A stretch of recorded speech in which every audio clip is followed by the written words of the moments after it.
یہ مجھ سے عقیدت کے دعوے قانون پہ راضی غیروں کے،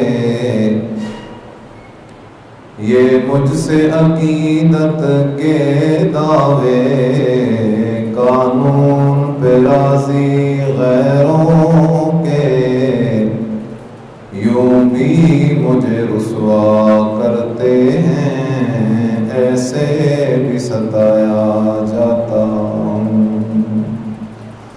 سبحان ربک رب العزت عما یصفون وسلام علی المرسلین والحمد للہ رب العالمین۔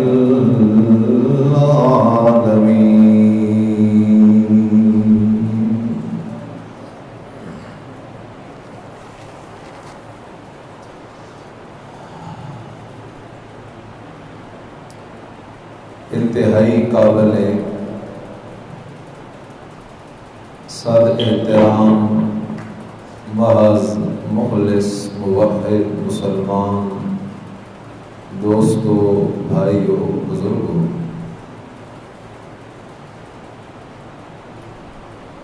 آج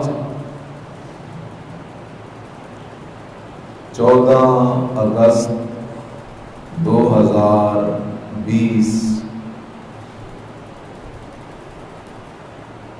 ملک خداداد ملک پاکستان کی آزادی کا دن ہے۔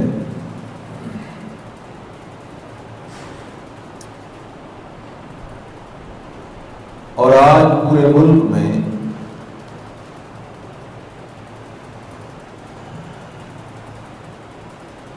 آزادی پاکستان کے عنوان پر ہر مکتب فکر اپنے اپنے انداز میں خوشی منا رہا ہے۔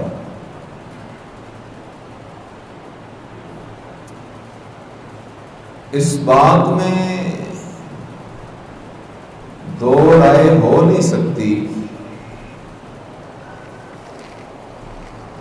کہ ملک پاکستان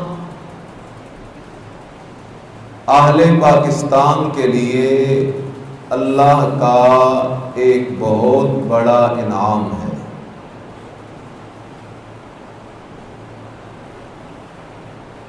یہی ملک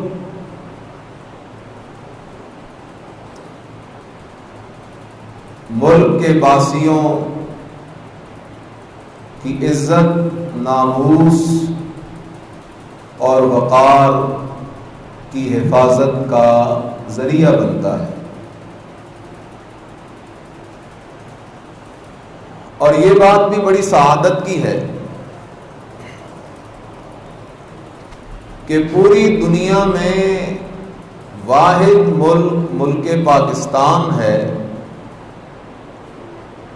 جس کا حصول اسلام کی بنیاد پر کیا گیا۔ پوری دنیا میں واحد ملک ہے کہ جس کا حصول اسلام کی بنیاد پہ کیا گیا، اور دو قومی نظریہ اس سے مراد دو مذاہب مسلمان اور ہندوؤں کے درمیان جو ایک نظریاتی مذہبی عقائد کی دوری تھی، تفاوت تھا، اختلاف تھا، اس ہی کی بنیاد پر یہ ملک عزیز ملک پاکستان حاصل کیا گیا۔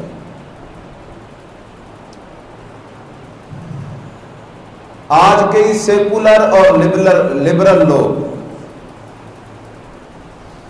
یہود، نصارہ اور مغرب کی پیداوار وہ میڈیا پہ مختلف مقامات پہ زہر اگلتے رہتے ہیں اور ان کی کوشش ہے کہ پاکستان سے اسلامی جمہوریہ پاکستان کا یہ نام حذف کیا جائے،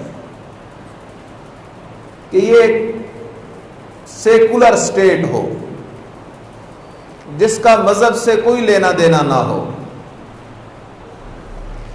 اسلامی کے لفظ سے انہیں بڑی تکلیف ہے، لیکن خیال رہے یہ بات روزے روشن کی طرح واضح ہے کہ اس ملک کا حصول ہی اسلام کے لیے کیا گیا ہے، اس ملک کا حصول ہی کلمے کے لیے کیا گیا ہے، اس ملک کا حصول ہی اللہ وحدہ لا شریک کی عبادت کے لیے کیا گیا ہے، اس ملک کا حصول ہی قرآن کے قانون کے نفاذ کے لیے کیا گیا ہے، اس ملک کا حصول ہی محمد الرسول اللہ صلی اللہ علیہ وسلم کی شریعت کی بہاریں لگانے کے لیے کیا گیا ہے۔ اگر اس نظریے کو پسے پشت ڈال دیا جائے تو تحریک آزادی کے وہ مجاہدین جنہوں نے اپنی جانیں قربان کی، جنہوں نے اپنی اولادیں قربان کی، وہ مائیں اور بہنیں جنہوں نے اپنی عزتیں قربان کی، وہ مسلمان جو ہندوستان کو چھوڑ کر اپنا گھر بار زمین جائیداد رشتہ دار چھوڑ کر وہ ہمارے ملک میں تشریف لائے، ہجرت کر کے آئے، تو ان شہیدوں سے بھی غداری ہے، ملک کے لیے قربانیاں دینے والوں کے لیے بھی غداری ہے، کیونکہ شہیدوں نے شہادت بھی دی تھی لا الہ الا اللہ کے لیے، ماں اور بہنوں نے عزتوں کی قربانی بھی دی تھی لا الہ الا اللہ کے لیے، اور اسی طرح مہاجرین جو ہجرت کر کے آئے وہ بھی تشریف لائے تھے لا الہ الا اللہ کے لیے۔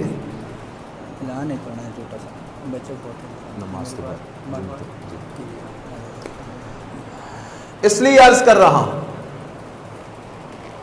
یہ ملک اللہ کا انعام ہے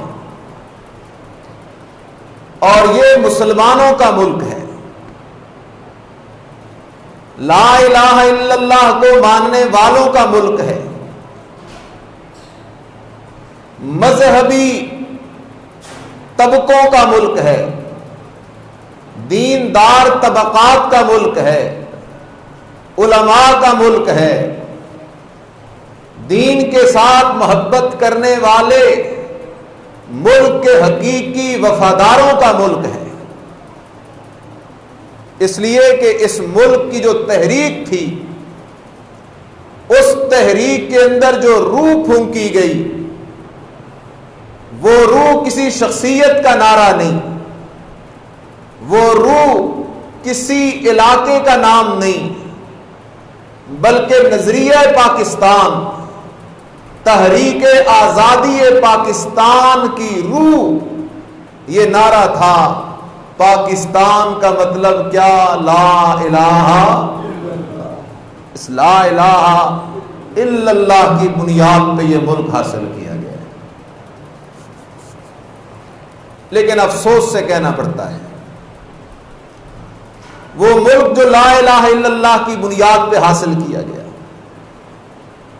آج تک وہ وعدہ وفا نہ ہو سکا۔ آج تک ہم لوگ تعزیرات ہند میں پھنسے ہوئے ہیں، اللہ اور اللہ کے رسول کی شریعت کا قانون نافذ نہ ہو سکا۔ افسوس سے کہنا پڑتا ہے وہ ملک جو لا الہ الا اللہ کی بنیاد پہ حاصل کیا گیا، ملک کی تشکیل سے لے کر آج تک بے شمار لوگوں نے نبی علیہ السلام کی توہین کی، نبوت پہ دعوے کیے، ختم نبوت پہ حملے کیے، لیکن آج تک ان میں سے کسی کو سزا نہ دی جا سکی۔ افسوس سے کہنا پڑتا ہے وہ ملک جو اسلام کے نام پہ حاصل کیا گیا، آج اس ملک کی مساجد میں فنکار جا کے ڈراموں اور فلموں کے سین قلم بند کرتے ہیں۔ وہ ملک جو اسلام کے نام پہ حاصل کیا گیا، اس ملک کے اندر آج یہود و نصارہ اپنی من مانیاں کرتے پھر رہے ہیں۔ آج اس ملک میں مظلوم ہے تو وہ مسلمان ہے، مظلوم ہے تو وہ دیندار طبقہ ہے، سیکولرزم کو آزادی ہے، لبرلزم کو آزادی ہے، فحاشی کو آزادی ہے، بے حیائی کو آزادی ہے، بس دین کو پنجروں میں بند کرنے کی کوشش کی جا رہی ہے۔ لیکن اس بات پہ مطمئن رہو کہ دین کو آج تک پنجروں میں نہ کوئی بند کر سکا ہے، نہ کوئی کر سکے گا، نہ کوئی کر سکا ہے، نہ کوئی کر سکے گا، کیونکہ اس دین کی آبادی کرنے والا کون ہے؟ اس قرآن کی آبادی کرنے والا کون ہے؟ آ جاؤ ذرا قرآن کا انداز دیکھو۔ یریدون ان یطفئوا نور اللہ بافواہہم، اللہ فرماتے ہیں کچھ لوگ یریدون ارادہ کرتے ہیں، چاہتے ہیں، ان یطفئوا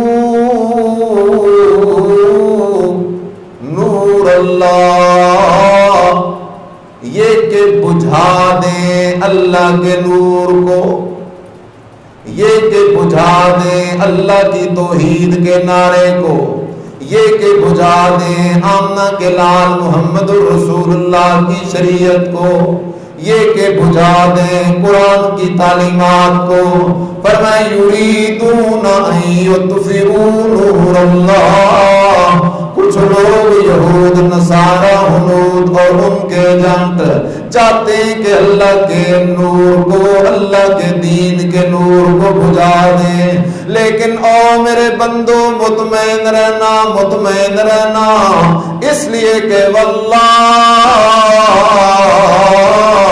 متم نورہ، میں اللہ اپنے دین کو بھی آباد رکھ کے رہوں گا، اپنے قرآن کو بھی آباد رکھ کے رہوں گا، اپنے نبی کی سنت اور شریعت کو بھی آباد رکھ کے رہوں گا۔ قرآن کو مٹانے والے خود تو مٹ جائیں گے، میرے نبی کی شان کو مٹانے والے خود تو مٹ جائیں گے، میرے اللہ کی توحید کو مٹانے والے خود تو مٹ جائیں گے، لیکن میرے اللہ کی توحید بھی باقی رہے گی، میرے نبی کی شان بھی باقی رہے گی، اور قرآن کی عزت اور تبلیغ بھی باقی رہے گی۔ یہ ملک کلمے کی بنیاد پہ حاصل ہوا۔ اللہ اکبر، اور نعرہ کیا لگا؟ لا الہ، الحمدللہ۔ آج جغرافیائی طور پہ ہم آزاد ہیں۔ ایک ہے جغرافیائی آزادی اور ایک ہے نظریاتی آزادی۔ جغرافیائی طور پہ تو ہم آزاد ہو گئے، لیکن افسوس مسلمان آج تک نظریاتی طور پہ آزاد نہیں ہو سکا، اس لیے کہ مسلمان نے جس کلمے کی بنیاد پہ اس ملک کو حاصل کیا، آج تک اس کلمے کو سمجھنے کی کوشش نہیں کی۔ ملک پاکستان کیوں حاصل کیا گیا؟ اس لیے کہ وہاں ہندو مذہب تھا، ہندو مذہب کے اندر پوجا بت کی تھی، مورتیوں کی تھی، وہ چادریں اور ہار بتوں پہ چڑھاتے تھے، وہ شیرینیاں بتوں کے نام پہ تقسیم کرتے تھے، وہ نظر نیاز اور منت منوت بتوں کے نام پہ دیتے تھے، مصیبتوں اور تکلیفوں میں وہ بتوں کو پکارتے تھے، اور وہ جب کسی بھی تکلیف کا شکار ہوتے تو بتوں کے پاس جا کے وہاں حاضریاں دیا کرتے تھے. لیکن آج افسوس سے کہنا پڑ رہا ہے کہ مسلمان بھی ہندو مذہب کی طرح اس نے بھی قبر پہ نظر نیاز دینا شروع کی. ہندو نے بت پہ، اس نے قبر پہ. اس نے بت پہ چادر چڑھائی، ہار ڈالے، اس نے قبر پہ چادر چڑھائی. اس نے مصیبتوں میں بت کو پکارا، یعنی بت جس شخصیت کی نام پہ بنا اس کو پکارا. اس نے مصیبتوں کے اندر قبروں میں پڑے ہوئے اللہ کے نیک بندوں کو پکارنا شروع کر دیا. اس نے بت کے سجدے کیے. مسلمان نے، کلمہ گو نے قبر کے سجدے شروع کر دیے. اس نے بت کے چکر لگائے، اس نے قبر کے چکر لگانے شروع کر دیے. اس نے بت کے نام پہ تقسیم ہونے والی کھانے پینے کی چیزوں کو برکت اور شفا والا سمجھا. اس نے قبر پہ تقسیم ہونے والی چیزوں کو خوردہ اور ذریعہ شفا سمجھا. معلوم ہوا مسلمان آج تک نظریاتی طور پہ آزاد نہیں ہو سکا. نظریاتی آزادی تب ہوگی کہ جب مسلمان لا الہ الا اللہ کا معنی سمجھے گا. آسان کرتا ہوں، سبحان اللہ. لا الہ الا اللہ کا معنی یہ ہے کہ زمین کے چپے چپے کا مالک اکیلا کون ہے؟ للہ ملک السماوات والارض. للہ، اور لوگوں صرف اور صرف اللہ ہی کے لیے ہے. مانا کیا ہے؟ صرف اور صرف اللہ. ملک السماوات والارض، ملکیت، بادشاہت، حکمرانی آسمانوں کی بھی زمینوں کی بھی. یخلق ما یشاء، پیدا کرتا ہے جو کچھ چاہتا ہے. تبارک الذی بیدہ الملک، لوگوں بڑی برکتوں والی ہے وہ ذات. بیدہ الملک، جس کے ہاتھ میں ہے بادشاہت. معلوم ہوا مالک اکیلا کون ہے، بادشاہ اکیلا کون ہے، حکمران اکیلا کون ہے. عندہ خزائن السماوات والارض، زمینوں کے سارے خزانوں کا مالک کون ہے؟ آسمانوں کے سارے خزانوں کا مالک کون ہے؟ اولاد کے خزانوں کا مالک کون ہے؟ عزت کے خزانوں کا مالک کون ہے؟ مال کے خزانوں کا مالک کون ہے؟ رزق کے خزانوں کا مالک کون ہے؟ عندہ خزائن السماوات والارض. جب مالک اکیلا اللہ، حکمران اکیلا اللہ، بادشاہ اکیلا اللہ، خزانوں کا مالک اکیلا اللہ، تو اب آیا نظریہ پاکستان لا الہ الا اللہ. الہ اکیلا کون ہے؟ او ہندوؤں، تم بت کی پوجا کرنے والے ہو، ہم رب کی پوجا کرنے والے ہیں. تم بت سے ڈرنے والے ہو، ہم رب سے ڈرنے والے ہیں. تم بت کی عبادت کرنے والے ہو، ہم رب کی عبادت کرنے والے ہیں. تم بتوں کے نام پہ نظریں نیازیں دینے والے ہو، ہم رب کے نام پہ نظریں نیازیں دینے والے ہیں. تم بتوں کو حاجت روا مشکل کشا سمجھنے والے ہو، ہم رب کو حاجت روا مشکل کشا سمجھنے والے ہیں. تم بتوں سے اپنی ضرورتیں مانگنے والے ہو، ہم رب سے اپنی ضرورتیں مانگنے والے ہیں. تم بتوں کو پکارنے والے ہو، ہم رب کو پکارنے والے ہیں. تم بتوں سے ارادے مانگنے والے ہو، ہم اپنے رب سے ارادے مانگنے والے ہیں۔ تم بتوں سے برکتیں مانگنے والے ہو، ہم اپنے رب سے برکتیں مانگنے والے ہیں۔ تم بتوں کے نام پر بکرے چھترے ذبح کرنے والے ہو، ہم رب کے نام پہ بکرے چھترے ذبح کرنے والے ہیں، لہذا ہمارا تمہارا گزارا نہیں ہو سکتا۔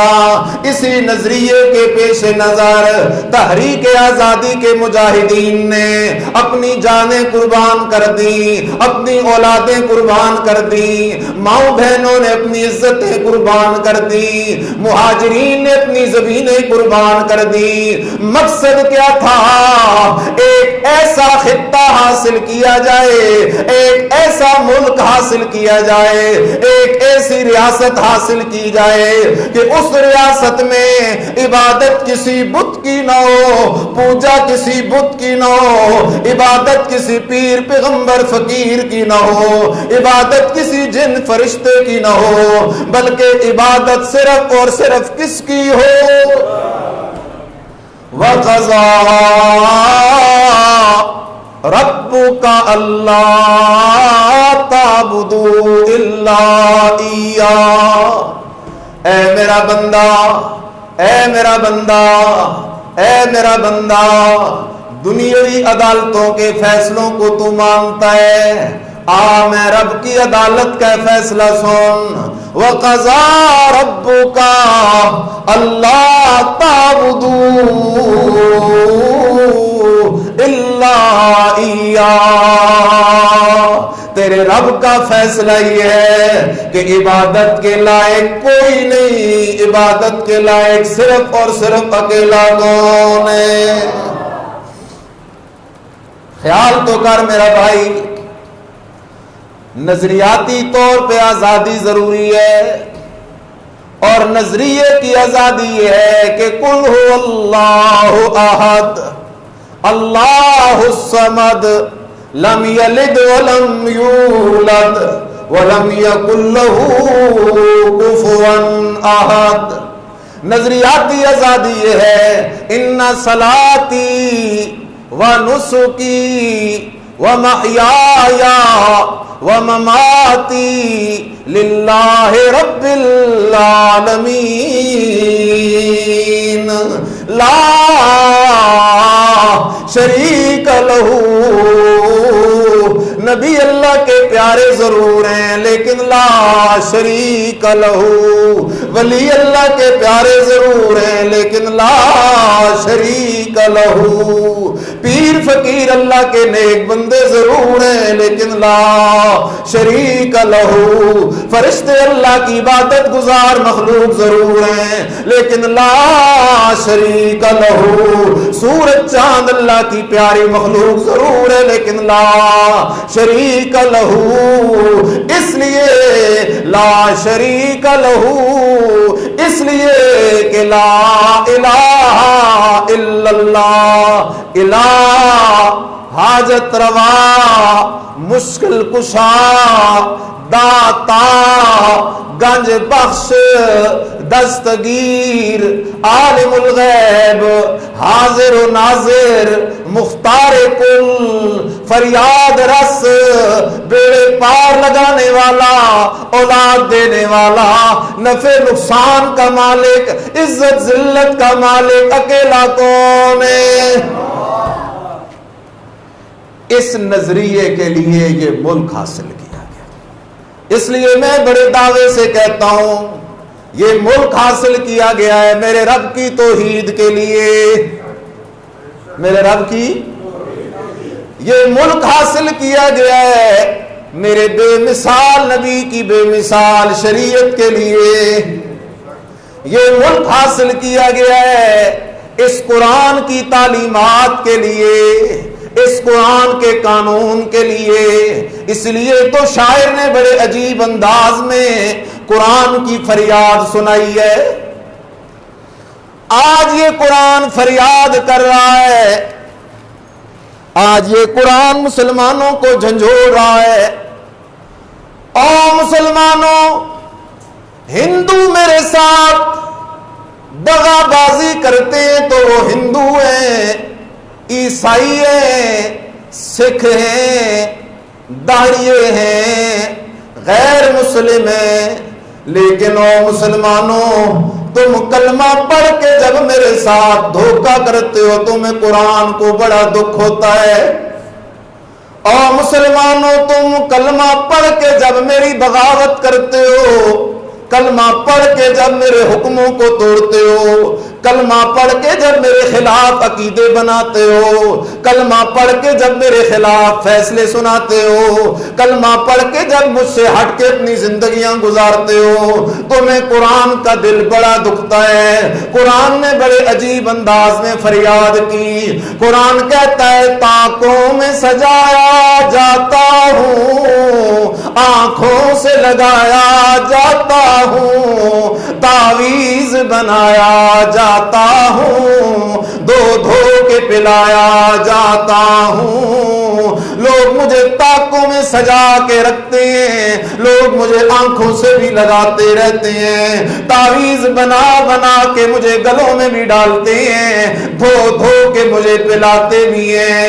آگے قرآن کہتا ہے جس طرح سے طوطا مینا کو کچھ بول سکھائے جاتے ہیں، اس طرح سکھایا جاتا ہوں، اس طرح پڑھایا جاتا ہوں۔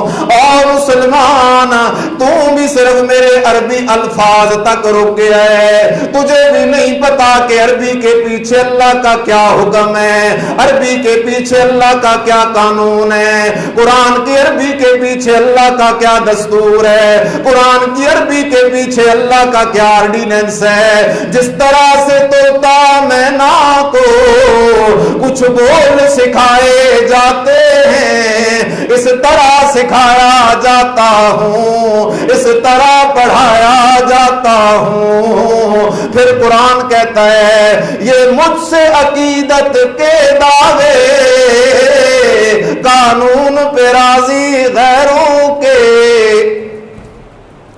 کہتے ہو مسلمان میرا رشتہ تو صرف تیرے ساتھ ہے، یہ قرآن کہتا ہے ہندو تو ویسے میرا دشمن ہے، عیسائی تو ویسے میرا منکر ہے، یہودی تو ویسے میرا منکر ہے، آج کا سیکولر اور لبرل وہ تو ویسے مجھ سے دور ہے۔ اے کلمہ گو مسلمان تیرا حال بھی یہ ہے، یہ مجھ سے عقیدت کے دعوے قانون پہ راضی غیروں کے، تو جو میرے ساتھ عقیدتوں کے دعوے کرتا ہے، میرے ساتھ محبت کے دعوے کرتا ہے، تو بھی غیر کے قانون پہ راضی ہو گیا، تو بھی انگریز کے قانون پہ راضی ہو گیا، تو بھی دنیا کے چند دانشوروں کے قانون پہ راضی ہو گیا، حالانکہ دنیا کے سارے دانشور، دنیا کے سارے سمجھدار، دنیا کے سارے عقل مند ایک طرف ہوں، میں رب کی حکمت کا مقابلہ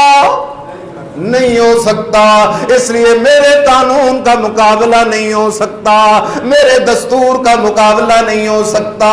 یہ مجھ سے عقیدت کے دعوے قانون پہ راضی غیروں کے، یوں بھی مجھے رسوا کرتے ہو ایسے بھی ستایا جاتا ہوں۔ پھر قرآن کہتا ہے کس بزم میں مجھ کو بار نہیں، کس عرس میں میری دھوم نہیں، ہر بزم کے اندر میرے نعرے لگتے ہیں، ہر عرس کے اندر میری تلاوتیں ہوتی ہیں، کس بزم میں مجھ کو بار نہیں، کس عرس میں میری دھوم نہیں۔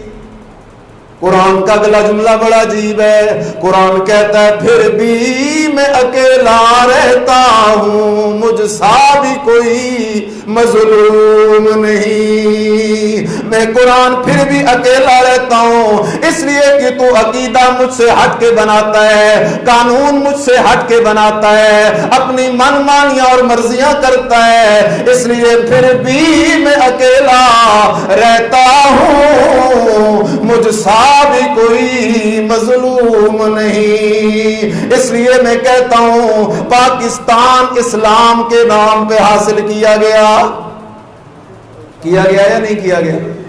یہ مسلمانوں کا ملک ہے، یہ توحید والوں کا ملک ہے، یہ محمد کی عزت پہ جانے قربان کرنے والوں کا ملک ہے، یہ نبی کی ختم نبوت پہ جانے لٹانے والوں کا ملک ہے، یہ اللہ کے قرآن کے خادموں دیوانوں اور پروانوں کا ملک ہے۔ ہاں دوسرے مذاہب کے لوگ ضرور رہیں، شوق سے رہیں، لیکن تابع بن کر رہیں۔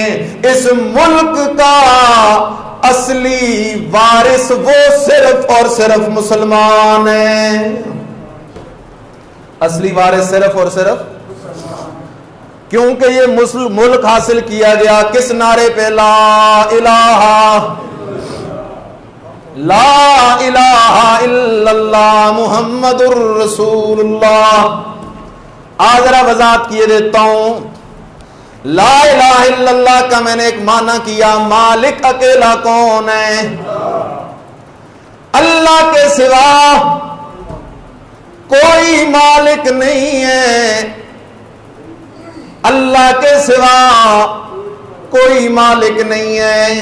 آ قرآن کی سیر کرتا جا، قرآن کہتا ہے، یہ سورہ فاتر میرے سامنے ہے، سورہ فاتر کے اندر میرے رب کریم نے عجیب انداز میں یہ مسئلہ سمجھایا۔ فرمایا او میرا بندہ، مالک میں اکیلا اللہ ہوں۔ ربا کیا مطلب ہے؟ فرمایا او میرا بندہ، مالک میں اکیلا اللہ ہوں، اور میرے سوا جن جن کو تم پکارتے ہو، آؤ میں ان کی حقیقت بھی سنا دوں۔ ذالکم اللہ ربکم لہ الملک، ان شانوں والا تمہارا رب ہے، اسی کی ہے بادشاہت، اسی کی ہے حکمرانی، اسی کی ہے ملکیت۔ والذین تدعون من دونہ، اللہ، والذین تدعون من دونہ، اور وہ ہستیاں جن کو تم پکارتے ہو کس کے سوا؟ کس کے سوا؟ اللہ کے سوا۔ ما یملکون من قطمیر، آؤ میرا بندہ، تو جاتا ہے قبروں سے، قبروں پہ اولاد مانگنے کے لیے، اپنے کاروبار میں برکتیں ڈلوانے کے لیے، دریاؤں کی موجوں میں پکارتا ہے اپنے بیڑے پار لگوانے کے لیے، اس لیے کہ تو میرے قرآن کے قریب نہیں آیا۔ آ قرآن کے قریب آ، تجھے قرآن مسئلہ سمجھائے کہ مالک اکیلا اللہ ہے، اور جن سے تو بیٹے مانگ رہا ہے، ما یملکون من قطمیر، کھجور کے اندر جو ہڈی ہوتی ہے، گٹھلی ہوتی ہے، اس گٹھلی پہ جو سفید پردہ ہوتا ہے، فرمایا میرے سوا کوئی اس پردے کا مالک بھی کوئی نہیں۔ معلوم ہوا مالک اکیلا کون ہے؟